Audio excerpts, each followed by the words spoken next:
You will be able to smell, feel, touch, hear, and taste. This is augmented reality. They cannot run that without 6G, but 5G is not ready. They have to build these huge data electrical centers, and they have to build these in order to truly run 5G on Earth everywhere. So that's not quite on yet. You'll know when it's on because the people are going to forget everything.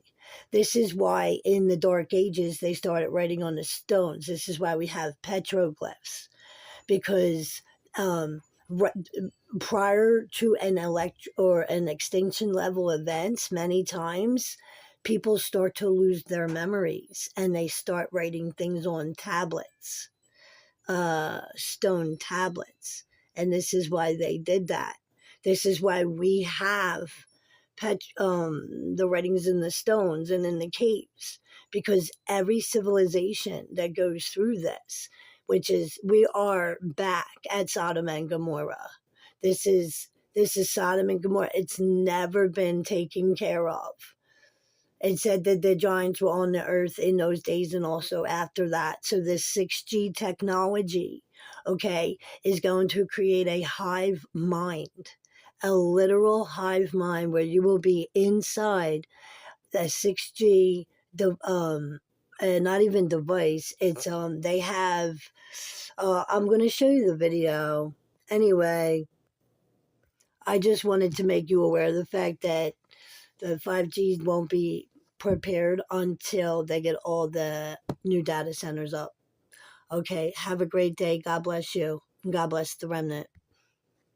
All right, now I know biological computer sounds pretty wild. We're talking about a computer made partly out of living human brain cells, actual living neurons, plus silicon hardware, working together to form what they're calling synthetic biological intelligence. The idea is that these neurons, which are grown in the lab from induced pluripotent stem cells, or iPSCs, can be placed on something like a silicon chip that has electrodes laid out in a grid. In the CL1 setup, there are 59 electrodes, forming a sort of playground for these neurons to grow and form connections. Cortical Labs calls it a body in a box. It has its own life support system so the cells can thrive, filtration, pumps, temperature control, gas mixing, basically an entire environment to keep the neurons healthy. This is then connected to software that reads and writes signals to the neurons in real time. Because these brain cells thrive on predictable signals, they're basically searching for energy-efficient ways to respond,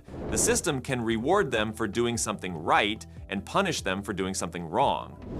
So, and our thesis is that it will be a massive deployment of sensors, massive deployment of AI, and that will allow us to connect physical worlds and human biological worlds with digital twin models in the digital world. So let me explain that a bit more. But before doing that, in the theme of the proximity, productivity, and knowledge, most of these generations have addressed the augmentation of human proximity. It's actually only with 5G that we really started addressing to improve human productivity. And then with 6G, we will start improving also our capability to handle and create new knowledge. And now you may question, yeah, wasn't the high-speed access to data with 3G already improving knowledge? No, it only improved the proximity to knowledge, the access to knowledge. Whereas now in 6G with AI ML, we will truly have augmentation of our knowledge creation. So here is another way of looking at this. So 5G has improved the connectivity between humans and machines. In 6G, thanks to the massive scale deployment of sensors, we will have a much richer connectivity of the physical world, a richer connectivity of our own biological world, and then twinning that with models in the digital world. In the digital world, where we then apply AI ML to get a better understanding in real time of what is happening in the physical worlds. And that is important because these digital twin models, for instance, allow to transport the model. I can be transported and be with you as if I were there. in a holographic experience. These digital twin models allow to understand and anticipate needs, simulate possible outcomes, and then take decisions back in the physical world for more optimal productivity.